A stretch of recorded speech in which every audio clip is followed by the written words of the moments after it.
Ashwin sweets and snacks ப்ராடக்ட்ஸை நீங்களும் உங்க ஏரியாவில் உள்ள சூப்பர் மார்க்கெட்டுக்கு டிஸ்ட்ரிபியூட் செய்ய கால் பண்ணுங்க 9443966765. கர்நாடகா சென்று பேச்சுவார்த்தை நடத்தினால் காவிரி பிரச்சினைக்கு தீர்வு கிடைக்கலாம் என நினைத்தேன். பகை நாடுகளே பேசி தீர்க்கும் போது பக்கத்து மாநிலத்துடன் பேசினால் என்ன என தோன்றியதாக முதலமைச்சர் விஜய் விளக்கம். சட்டப்படி இந்த பிரச்சனையை அணுகிறதுல நாம் உறுதியாக இருக்கிறோம், அதில் மாற்றமே இல்லை. இருந்தாலும் ஒரு அட்டெம்ப்ட் எடுத்து பார்க்கலாம்னு தோணுனது தான் அந்த பெங்களூர் விசிட். நாம் போக நினச்சதுக்கு காரணம், ஒருவேளை இந்த பிரச்சனை தீர்க்கறதுக்கான ஒரு பாசிட்டிவ் சைன் கிடைச்சா நல்லா இருக்குமேன்னு ஒரு எண்ணத்தில் தான். இன்றைய காலத்தில் பகை நாடுகளை பேசி தீர்க்க பார்க்குறாங்க, பக்கத்து மாநிலத்தோட பேசி பார்த்தா என்னன்னு நினைச்சேன்.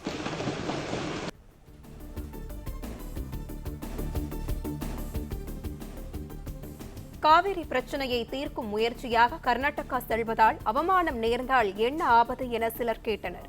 தமிழ்நாட்டு மக்களுக்காக அவமானத்தை தான் ஏற்கவும் தயார் என முடிவெடுத்ததாக முதலமைச்சர் விஜய் விளக்கம்.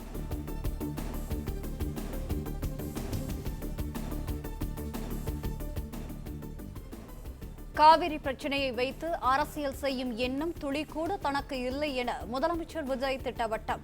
சீப் பாலிடிக்ஸ் செய்ய விரும்பவில்லை என்றும் சட்டப்பேரவையில் பேசிய போது உறுதி. காவிரி நமக்கு உயிராதாரம், நம்மளோட உணர்வு ரீதியான ஒன்று. அதனால் அதை வச்சு அரசியல் பண்ணுற எண்ணம் துளி கூட நம்ம அரசுக்கு இல்லை. இதே அவையில் 1969 ஒரு விவாதம் நடந்திருக்கு. அப்போது நீர்வளத்துறை அமைச்சராக இருந்தது யார்? அப்போ அணைக்கட்டை விட்டது ஏன்னு கேட்டு அந்த மாதிரி சீப் பாலிடிக்ஸ்லாம் நான் பண்ண விரும்பலை.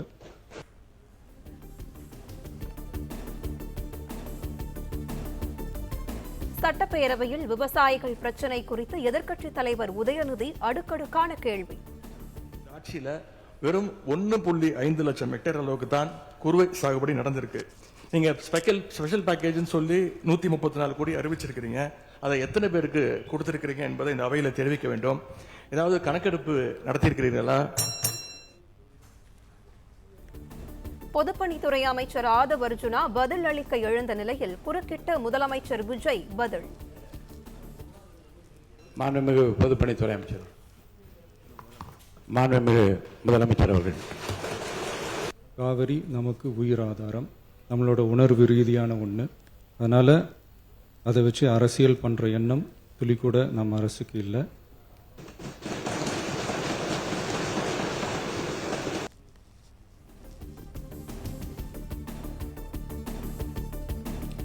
தண்ணீர் இல்லாமல் பாதிக்கப்பட்டுள்ள குறுவை விவசாயிகளுக்கு நிவாரணம் எப்போது அறிவிக்கப்படும் என எதிர்க்கட்சித் தலைவர் உதயநிதி கேள்வி. குறுவை பாதித்த சம்பவம் இன்னைக்கு கேள்விக்குறியாக நிலையில விவசாயிகளுடைய தொடர் கோரிக்கை டெல்டா மாவட்டங்களை வறட்சி பாதித்த மாவட்டங்களாக அறிவித்து அதற்கான உரிய நிவாரணங்களை அவங்க தொடர்ந்து கேட்டுட்டு இருக்கிறாங்க. எனவே அதையும் இந்த அரசு செய்ய வேண்டும் என்று கேட்டுக்கொள்கின்றேன்.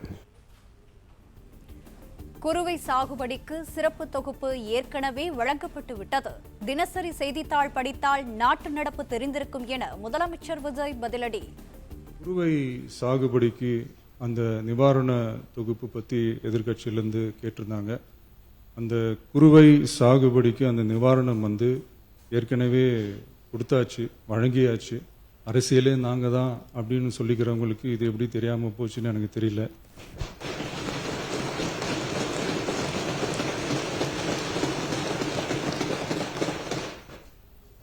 முன்ன பின்ன பேப்பர் படிச்சிருந்தா நாட்டில் என்ன நடக்குதுன்னு தெரிஞ்சிருக்கும்.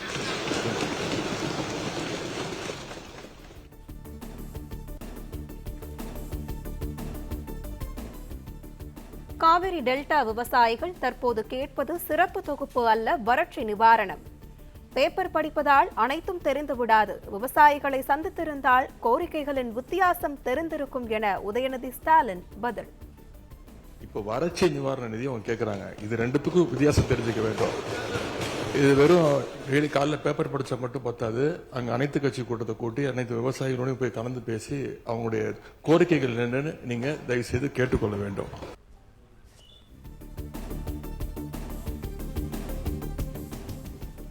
காவிரி விவகாரத்தில் அனைத்து கட்சி கூட்டத்தை கூட்ட முதலமைச்சர் விஜய் பயப்படுவது ஏன் என உதயநிதி கேள்வி. கர்நாடகாவில் அவங்க அனைத்து கட்சி கூட்டத்தை கூட்டி முன்னாள் முதலமைச்சர்லாம் வர சொல்லி அவங்களுடைய கோரிக்கைகள்லாம் கேட்டுக்கிட்டு இருக்காங்க, தொடர்ந்து கேட்டுட்டு இருக்காங்க. இந்த தாவேக அரசு ஏன் அனைத்து கட்சி கூட்டத்தை கூட்டுவதற்கு என்ன உங்களுக்கு பயம், என்ன உங்களுக்கு தயக்கம் என்பதை நான் கேட்டுக்கொள்ள விரும்புகின்றேன். கடந்த 3 வருடங்களாக முதலமைச்சர் விஜய் யாரையும் பார்த்து பயந்தது இல்லை என சட்டத்துறை அமைச்சர் நிர்மல்குமார் பதில். அனைத்து கட்சி கூட்டத்தை கூட்ட என்ன பயம்னு கேட்கிறார். 3 வருடங்களாக யாரை பார்த்தும் பயப்படாத எங்களுடைய தலைவர் இதுவரை எந்த பயமும் யாரை பார்த்தும் எந்த விதத்திலும் பயந்தது கிடையாது. 3 வருடமா நீங்களும் அதான் பார்த்துட்டு இருக்கீங்க. யாரை பார்த்தும் பயம் இல்லை.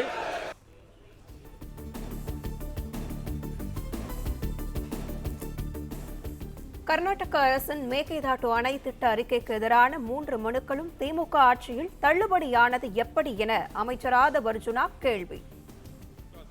அவங்களுடைய திமுக ஆட்சியில தான் இந்த மேகதாது விஷயமா உச்சநீதிமன்றத்துல 3 முறையும் தள்ளுபடி செஞ்சாங்க.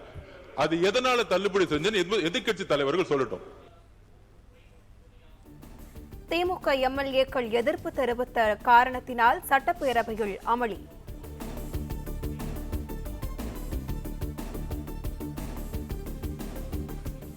முதலமைச்சர் விஜய் அழைப்பு விடுத்துள்ள அனைத்து கட்சி எம்பிக்கள் கூட்டத்தில் திமுக பங்கேற்குமா என தெளிவுபடுத்த அமைச்சர் ஆதவ் அர்ஜுனா வலியுறுத்தல். எதிர்கட்சி தலைவரை பார்த்து ஒரு கேள்வி கேட்கிறோம். நாளைக்கு இந்த தென் மாநில பிரச்சனை, தமிழ்நாட்டுடைய பிரச்சனை, டீலிமிட்டேஷன் பத்தியுடைய பாராளுமன்ற உறுப்பினர், திமுகவுடைய பாராளுமன்ற உறுப்பினர் கலந்து கொள்ள போறாங்களா இல்லையா? வரக்கூடிய நாடாளுமன்ற சிறப்பு கூட்டத்தில் திமுக இந்த பில்லுக்கு சப்போர்ட் பண்ண போது இல்ல வெளிநடப்பு பண்ண போது அப்படின்னு ஒரு தகவல் ஒன்றிய அரசோட சேர்ந்து பண்ண போறாங்கன்னு ஒரு தகவல் வருது. அதுக்கு எதிர்க்கட்சி தலைவர் திமுக ஆட்சியில் இருக்கும் பொழுது என்ன நிலைப்பாடு எடுத்தாங்களோ தமிழக வாழ்முறைக்காக நடவடிக்கை எடுக்க போறாங்களா எதிர்க்கட்சி தலைவர் சொல்லட்டும். தங்கள் தலைவர் மு.க. ஸ்டாலின் சரியான நேரத்தில் முடிவெடுப்பார் என எதிர்க்கட்சி தலைவர் உதயநிதி பதில். நீங்க நாளைக்கு நம்முடைய முதலமைச்சர்கள் இந்த அரசு அனைத்து நாடாளுமன்ற உறுப்பினரையும் கூட்டிருக்கிறீங்க. இதற்கான சரியான முடிவை எங்களுடைய தலைவர் ஆலோசனை செய்து அந்த முடிவை அவர் எடுப்பார்.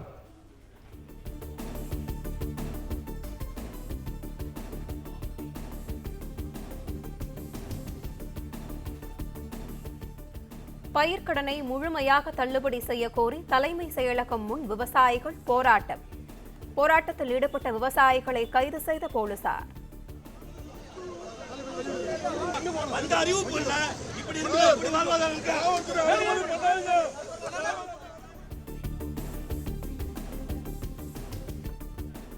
ரூபாய் 832 கோடியில் அண்ணன் சீர்திட்டத்தை செயல்படுத்த முடியாது என திமுக முன்னாள் அமைச்சர் ரகுபதி திட்டவட்டம்.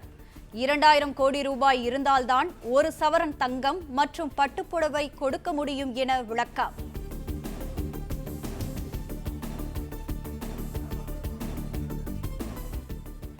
பட்ஜெட்டில் அடிக்கடி குறிப்பிடப்பட்டுள்ள கசிவு என்றால் என்ன? சட்டப்பேரவையில் உரையாற்றிய திமுக எம்எல்ஏ ரகுபதி கேள்வி.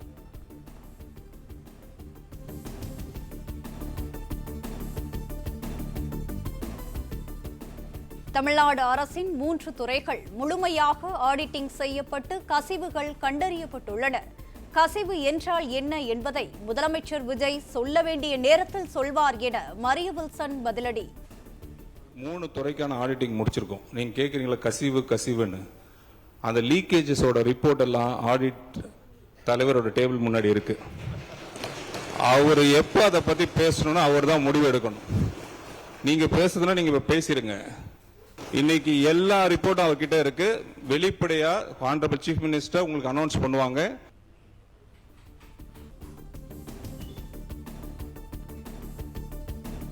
மத்திய அரசின் பிபிஜி ராம்ஜி திட்டத்தை ஏற்று தாவேக அரசு சத்தமே இல்லாமல் சரணடைந்து விட்டதாக திமுக எம்எல்ஏ ரகுபதி விமர்சனம். வெற்றி 150 நாள் திட்டம். அது இந்த அரசு ஒன்றிய அரசிடம் சரண்டர் ஆகிவிட்டது என்பதற்கு எடுத்துக்காட்டான முதல் திட்டம் அந்த திட்டம். விபிஜி ராம்ஜி, நாங்கள் மகாத்மா காந்தியினுடைய தேசிய ஊரக வேலைவாய்ப்பு திட்டம்தான் வேண்டும் என்று வலியுறுத்தினோம். விபிஜி ராம்ஜி திட்டத்தை ஏற்றுக்கொள்ளவில்லை. திமுக ஆட்சியில் இருந்தபோதே விபிஜி ராம்ஜி திட்டத்தை ஏற்று நிதி பெற்றுள்ளதாக அமைச்சர் ஆனந்த் பதில்.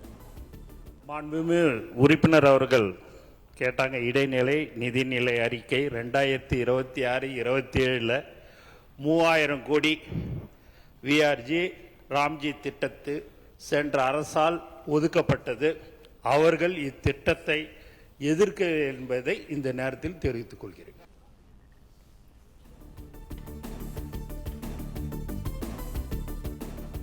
ஊழலை ஒழித்துவிட்டதாக தவேக அரசு கூறினாலும் தலைமை செயலகத்தில் நீர்வளத்துறை பில்களை கிளியர் செய்ய 3% கமிஷன் கேட்கிறார்கள். பொதுப்பணித்துறை பில்களை கிளியர் செய்ய 5% கேட்பதாகவும் திமுக எம்எல்ஏ ரகுபதி குற்றச்சாட்டு. இப்போ பில்லு வாங்குறதுக்கு ஒவ்வொரு அலுவலகத்துக்கும் போய் பாருங்க. மாண்புமிகு அமைச்சர் அவர்களே, நீங்க ஏதாச்சும் போலீஸ் டிபார்ட்மெண்ட் அது உங்க கையில் இருக்கு பாருங்க. நீர்வளத்துறையிலே 3% கொடுத்தா தான் பில்லுன்னு சொல்லி சொல்றாங்க. பொதுப்பணித்துறையிலே 5% நீர்வளத்துறை அமைச்சர்.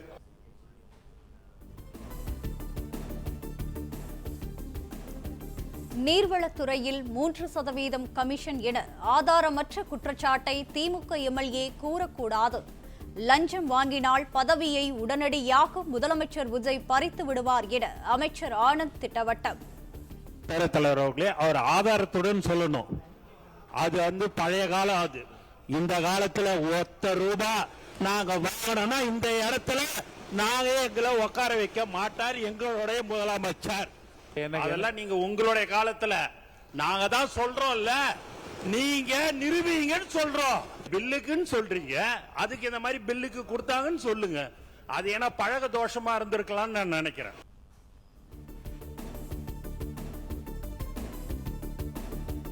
திமுக அரசின் நிர்வாக தோல்வியால் தான் தமிழ்நாட்டின் தனிநபர் கடன் ரூபாய் 1,28,000 உயர்ந்துள்ளது. அமைச்சர் மரிய வில்சன் பேச்சுக்கு திமுக எம்எல்ஏக்கள் எதிர்ப்பு தெரிவித்ததால் கடும் அமளி. 1,28,000 கடன் விட்டது போனது நீங்க தான். அங்கதான் அவர் தேடணும்னு நினைக்கிறேன். நான் ஒரு ஹெட் கவுண்ட் மேலேயோ 1,28,000 கடன் இருக்கு சார். சார் இது நான் சொல்லல சார். முதல் பொறுமையா இருங்க, ரிலாக்ஸா இருங்க, ரிலாக்ஸ், கூலா இருங்க, கூல் கொஞ்சம் கூலா இருங்க. நான் சொல்றேன் சார், 1,28,000 ரூபாய் கடன் ஒவ்வொரு ஹெட் கவுண்ட் மேலேயும் இருக்க காரணம் ஹிஸ்டரி படிச்சது previous DMK கவர்மெண்ட் மட்டும்தான். அவங்க பினான்சியல் லாஸ் பண்ணது தான், அட்மினிஸ்ட்ரேட்டிவ் கொலாப்ஸ் தான். நாங்க 50 வருஷம் இல்ல சார், நாங்க 50 வருஷம் ஆச்சு இல்ல. ரிலாக்ஸா இருங்க சார், ரிலாக்ஸா இருங்க.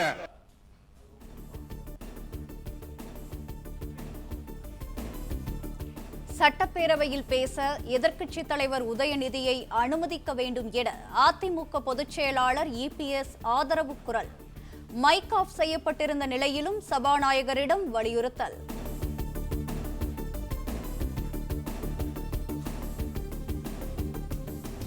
முதலமைச்சர் விஜய் பேச எழுந்த பிறகு எழுந்து நின்று பேச வாய்ப்பு கேட்ட எடப்பாடி பழனிசாமியிடம் சபாநாயகர் JCD பிரபாகர் கண்டிப்பு. பேரவைத் தலைவர் அவர்களே, இல்லைங்க இல்லைங்க, உட்காருங்க. நான் எல்லாம் வாய்ப்பு கொடுப்பேன். இருங்க, உங்களுக்கு கொடுக்குறேங்க. உங்க பேரை படிச்சு இருங்க, உங்க பேரை தெளிவா படிச்சுட்டேன். உட்காருங்க. உங்களுக்கு இல்ல இப்ப அவங்க பேருங்க, அவர் இல்ல இருங்க, உட்காருங்க. விதிகளின்படி தான் நடக்குது. உட்காருங்க. நான் சொல்றதை கேட்டு. தங்களுக்கு உறுப்பினர்கள் பயப்பட வேண்டும் என்கிறீர்களா என EPS டென்ஷன். எனக்கு பயப்பட சொல்லி நான் சொல்லுங்க. அவைக்கு பயப்படுங்க, விதிக்கு பயப்படுங்க. எனக்கு பயப்பட வேண்டாம், விதிக்கு பயப்படுங்க. மாண்புமிகு எதிர்க்கட்சி பேசி முடிக்கல, அவர் பேசி முடித்த இருங்க. அவர் பேசுகிற போது குறுக்கீடு பாருங்க. அவர் பேசுகிற போது தயவுசெய்து உட்காருறீங்களா? உட்காருங்க. என்ன உட்காருங்க, நான் அனுமதி தரேன்.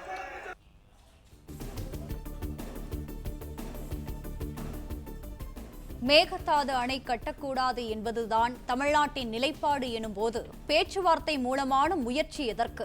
சட்டப்பேரவையில் பேசிய பாமக சட்டமன்ற குழு தலைவர் சௌமியா அன்புமணி கேள்வி.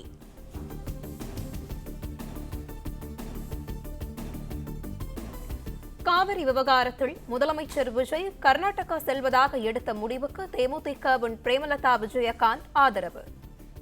நான் தான் சொன்ன முதல்வர் கர்நாடகா போனோம், அவரும் ஃபர்ஸ்ட் டைம் சிஎம், நம்ம சிஎம்மும் ஃபர்ஸ்ட் டைம் சிஎம், போட்டுமே போய் பேசட்டும். இப்ப என்ன ஆயிடுச்சு, ரெண்டு பேரும் அவர் கூப்பிடுறாரு, நீங்க போங்கன்னு சொன்னது நான் தான். பட் இப்போ என்னவோ அவங்க வர வேணான்ட்டாரு, ரைட் போல. நான் என்ன சொல்றேன், ஏன் போக கூடாதுன்றீங்க? எல்லாம் போங்க. யாருக்காக போறாங்க? நம்ம மக்களுக்காக, நம்ம விவசாயிகளுக்காக போறாங்க. அதனால நிச்சயமாக முதல்வர் அவர்கள் செல்ல வேண்டும் என்று அவர் எடுத்த டிசிஷனுக்கு தேமுதிக நாங்கள் துணை நிற்கிறோம். முதலமைச்சருக்கு கர்நாடகாவில் ஏதேனும் தலைகுனிவு ஏற்பட்டால் வெகுண்டெழுவோம் என்றும் திட்டவட்டம். சிஎம் அவர் சொல்றார், பேசுறப்ப நான் கேட்டேன், அப்படி போய் அவமரியாதை ஆயிட்டா அதனால அப்படின்னு சிந்திச்சாங்க. உங்களுக்கு ஒரு தமிழ்நாட்டின் சிஎம் வேற ஸ்டேட்டுக்கு அனுப்பிட்டு உங்களுக்கு ஒரு தலைகுனிவு வரை இந்த தமிழ்நாடு பொறுத்துக்குமா? நாங்க எல்லாரும் சும்மா இருப்போமா? உங்களுக்கு அப்படி ஒரு தலைகுனிவு வந்தால் ஒட்டுமொத்த தமிழ்நாடும் வெகுண்டெழும். எங்கள் முதல்வரை அவமதிப்பதற்கு எந்த அதிகாரமும் கர்நாடகாவுக்கு இல்லை என்று.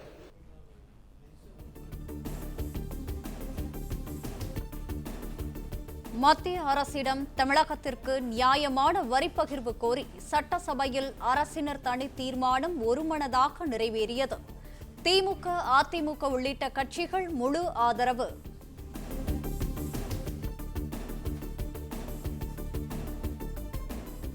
முதலமைச்சரின் எலும்பை உடைப்பேன் என பொதுக்கூட்டத்தில் திமுக எம்எல்ஏ மார்க்கண்டேயன் பேசியது சட்டப்பேரவை மாண்பை குலைப்பதாக உள்ளது.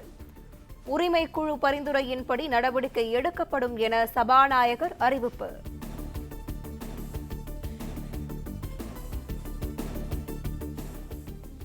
சட்டப்பேரவையில் பேசியிருந்தால் மட்டுமே உரிமை குழுவுக்கு அனுப்ப முடியும் என திமுக முன்னாள் அமைச்சர் ஏவ வேலு பேச்சு.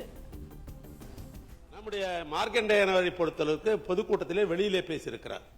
அது சம்பந்தமாக தமிழ்நாடுடைய காவல்துறை அவர் மீது வழக்கு பதிவு செய்யப்பட்டு நீதிமன்ற காவலிலே ஏறத்தாழ 16 நாட்கள் நீதிமன்ற காவலிலே இருந்திருக்கிறார்கள். வழக்கு நடைபெற்றுக் கொண்டிருக்கிறது. இங்கே சட்டமன்றத்திலே ஏதாவது தவறாக பேசியிருந்து மனம் புண்படுத்துகிற அளவுக்கு உள்ளே இருக்கிற உறுப்பினர்களை பேசுகிற பொழுதுதான் பேரவைத் தலைவர் அவர்கள் உரிமை குழுவுக்கு அனுப்பி உரிமை குழு என்ன முடிவு எடுக்கிறார்களோ அதை நீங்கள் தீர்ப்பாக வழங்குகின்ற வாய்ப்பு தான் இதுவரைக்கும் இருந்திருக்கிறது. ஒரே பிரச்சனைக்கு 2 இடங்களில் வழக்கு பதிவு என்பது, 2 இடங்களில் தண்டனை வழங்குவது என்பது இதுவரைக்கும் காலாகாலமாக இல்லாத ஒன்று. மார்க்கண்டேயன் பொதுவெளியில் பேசியிருந்தாலும் அது பேரவையின் மாண்பை குலைக்கும் விதமாக உள்ளதாக சபாநாயகர் விளக்கம். வெளியிலே நடந்த வன்முறை பேச்சுக்கு காவல்துறை எடுத்திருக்கிற நடவடிக்கை வேறு. இங்கே நாம் எடுக்கிற நடவடிக்கை இந்த சபையின் மாண்பை குறைக்கின்ற வகையில் உறுப்பினர் பேசியிருக்கிறாரா இல்லையா என்பதை பற்றி மட்டும்தான் என்னுடைய ஆய்வுக்கு உட்படுவது. மாண்பு உறுப்பினர் வெளியே பேசிய பேச்சு இந்த சபையின் மாண்பையும் சபையின் பாதுகாப்பையும் உறுப்பினரின் பாதுகாப்பையும் பற்றியது. உரிமை குழுக்கு அனுப்பிவிடுகிறேன், அங்கே விசாரணை நடைபெறட்டும், முடிவு வரட்டும்.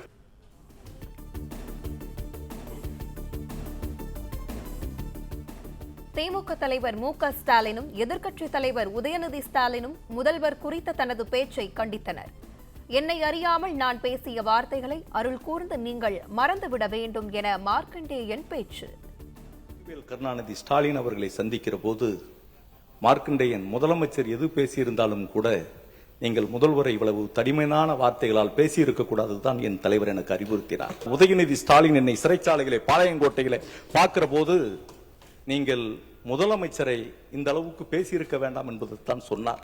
இந்த அவையினுடைய கதவுகள் பூட்டப்படும் என்று சொன்னபோது என்னை அறியாமல் வந்த வார்த்தைகளுக்கு நீங்கள் அருள் கூர்ந்து அதை மறந்துவிட வேண்டும் என்று கேட்டு நிறைவு செய்கிறேன். வணக்கம். அஸ்வின் ஸ்வீட்ஸ் அண்ட் ஸ்நாக்ஸ் ப்ராடக்ட்ஸை நீங்களும் உங்க ஏரியாவில் உள்ள சூப்பர் மார்க்கெட்டுக்கு டிஸ்ட்ரிபியூட் செய்ய கால் பண்ணுங்க 9443966765. பிளே ஸ்டோர் மற்றும் ஆப் ஸ்டோரில் இருந்து பாலிமர் செயலியை QR கோடு மூலம் பதிவிறக்கம் செய்யுங்கள். செய்திகளை உடனுக்குடன் பெறுங்கள்.